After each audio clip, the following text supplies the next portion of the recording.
మామూలుగా చిన్న ఉద్యోగం సంపాదించుకొని ఏదో నా మందిని బతుకుతానంటే నేను ఒక నలుగురికి ఆదర్శంగా కావాలి, నేను ఒక నలుగురికి అందరికీ ఆదర్శంగా పలానా ఇప్పుడు నేను ఎట్లయితే గొల్ల కాబట్టి మనకి ఎప్పుడో తెలియదు, వాస్తవానికి అక్కడ ఎక్కడ ఉన్నాడో కూడా తెలియదు. కేవలం పేపర్లో చూసి మనం ఏమనుకుంటున్నాం అంటే ఒక గొల్ల కాబట్టి అదైపోయింది. ఒక పళ్ళ వ్యాపారి కూతురు కలెక్టర్ అయింది. ఒక దాదాపు చిన్న మనవులు కూడా గాలిలో కుటుంబంలో మన జడ్జ్ అయింది. అంటే మన పూజల కులంలో మొట్టమొదటిసారి జడ్జ్ అయినటువంటిది హైదరాబాద్లో మొన్న ఫస్ట్ టైం. మన దాంట్లో జడ్జి అనేటువంటి లేదు. జడ్జి అనేది ఒక మెజిస్ట్రేట్ పవర్.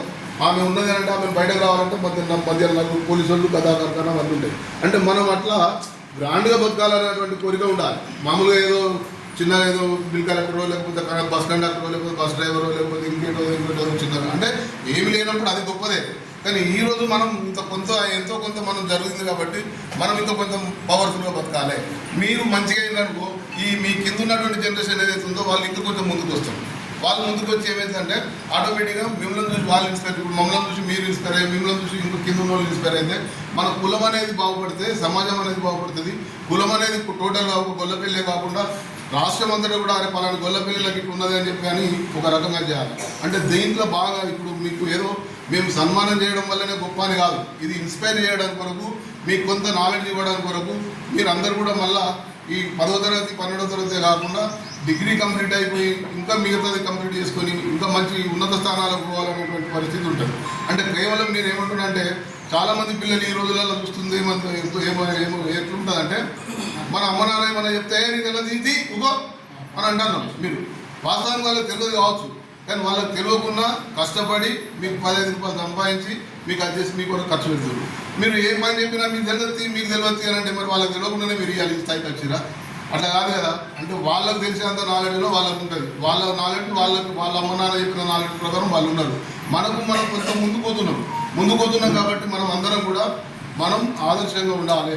పిల్లల ఊర్లో కూడా మన కులం అంటే అరే ఆ పిల్లాడు వచ్చింది అలా 527 టాప్ అంటే గవర్నమెంట్ స్కూల్లో చదువుకొని అంజల ముద్రగోళ మన రిపోర్టర్ కృష్ణ బిడ్డ 527 మార్కులు వచ్చింది.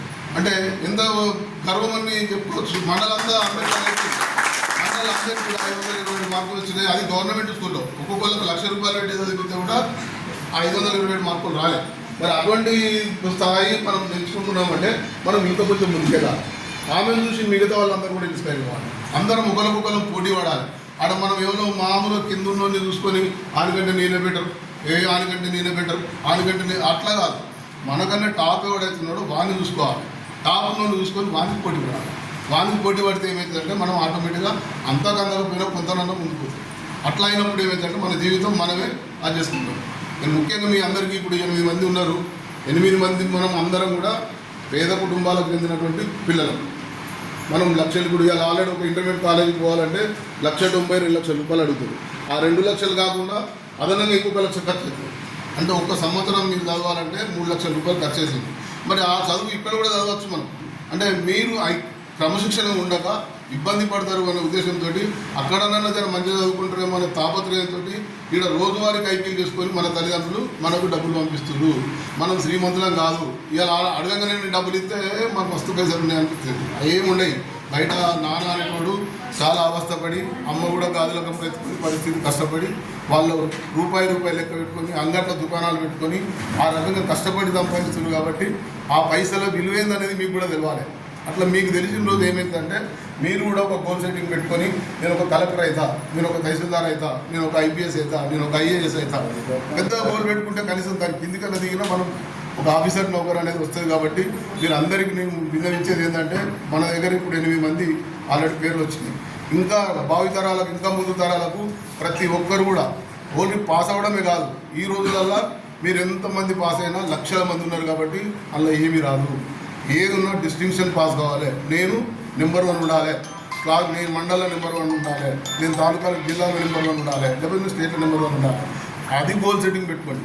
ఆ గోల్ సెట్టింగ్ పెట్టుకొని మీరు అందరికీ ఇట్లా చదువుకున్నట్లయితే ఈ 5 సంవత్సరాల కష్టమే మీ 50 సంవత్సరాల జీవితాన్ని నిలబెడుతుంది. ఈ 5 సంవత్సరాలు సుఖపడి ఏదో పోయి కాలేజీ పోతున్నాం, పురాణాల లైన్ కొడదాం, లేకపోతే ఇటు పోయి ఆడ తిందాం, లేకపోతే ఈడ తిందాం, ఇటువంటి చిల్లరాలు అట్లు ఉన్నోడు చేసుకుంటాడు. ఉన్నోడు చేసుకుని ఏం చేస్తాడంటే వాళ్ళు లాస్ట్కి వస్తే ₹1,00,00,000 వారేసి మెడికల్ సీట్ తీసుకుంటాడు. మెడికల్ సీట్ తీసుకుని వాడు చదువుకుంటాడు. కానీ మనం ఆ ₹1,00,00,000 పెడతామా? వాడు ఇవాళ మన దగ్గర ఏం చదవాడు, వాడు ₹1 కోటి పెట్టుకొని మెడికల్ సీట్ తీసుకుంటాడు. మనం ఏం లేకున్నా కానీ అంతకంటే ముందు మెడికల్ సీట్ సంపాదించుకున్నాం అనుకో వాళ్ళందరూ మంచి. కాబట్టి మీరు అందరూ కూడా గ్రహించండి, మంచి మార్కులు ఈ 527 కాదు 600 రావాలి, అట్లా టాప్గా చేసుకోవాలి. అంటే రేపు ఇంటర్మీడియట్లో బాగా కష్టపడాలి, ఇంటర్మీడియట్లో జిల్లాలో నెంబర్ 1 అనేటట్టు మీరు ఏర్పాటు చేసుకోండి. అట్లా అయినట్టుంటే మీ అందరి ఫ్యూచర్ మీ జీవితం మీ చేతుల్లో, మా అమ్మ నాన్నల చేతిలో లేదు. మీరు మంచిగా బతకాలనుకుంటే కష్టపడి చదువుకోండి. 5 సంవత్సరాలు కష్టపడితే మీ జీవితకాలం మంచిగా ఉంటుంది. ఈ 5 సంవత్సరాలు ఇట్లా మీరు సుఖపడి తిరిగి ఎంజాయ్ చేసి అటు చేసి సెల్ ఫోన్ అనేది 5 ఏళ్ళు సెల్ ఫోన్ నాకు వద్దు. ఒకటి మీరు చదివిలో లేదు, కలెక్టర్ అయ్యేంత వరకు కూడా సెల్ ఫోన్ చూడలేదు, సెల్ ఫోన్ ముట్టలే, మాధ్యమాలలో చూడలే, ఎలాంటి టీవీలు చూడలే, ఏం చూడలేదు. కేవలం చదువుకున్నది. ఒక్కరోజు కూడా ఫోన్ చూడలేదు. మనం ఇవాళ పుట్టిన 3 నెలల పాపకే ఫోన్ ఇచ్చి ఆడిస్తున్నాం. అంటే దానివల్ల కూడా మనం చాలా నష్టపోతున్నాం, మన మెమొరీ పోతుంది, మనం ఇబ్బంది పడుతున్నాం. కాబట్టి సెల్ ఫోన్ అనేదానికి కూడా మీరు అందరూ దూరం ఉంటే ఏమైందంటే ఆ సెల్ ఫోన్ దేనికి వాడాలి, మంచి కొరకే వాడాలి. మేము దేనికి ఇప్పుడు ఆల్రెడీ మీకు ఆన్లైన్ క్లాసెస్ ఉన్నాయి, కొంతమంది వాడాలి.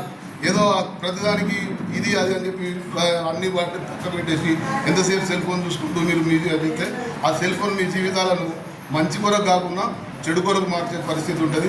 మీరు నేరాలు చేసేటువంటి స్థాయికి వెళ్ళిపోతారు. కాబట్టి మీ అందరికీ కూడా చెప్పేది ఏంటంటే ఒక నిజాయ ఇల్లరి జాతీయ ఒక రకంగా ఏంటంటే అందరూ కూడా కష్టపడి చదువుండ్రి. 10వ తరగతి 12వ తరగతి కాదు, రేపు డిగ్రీ అయిపోయిన తర్వాత ఇప్పుడు చాలామంది ఏం చేస్తున్నారంటే నేను నాకు ఫ్రెండ్ ఎంసెట్ చేస్తుంది కాబట్టి నేను ఎంసెట్ చేస్తాను,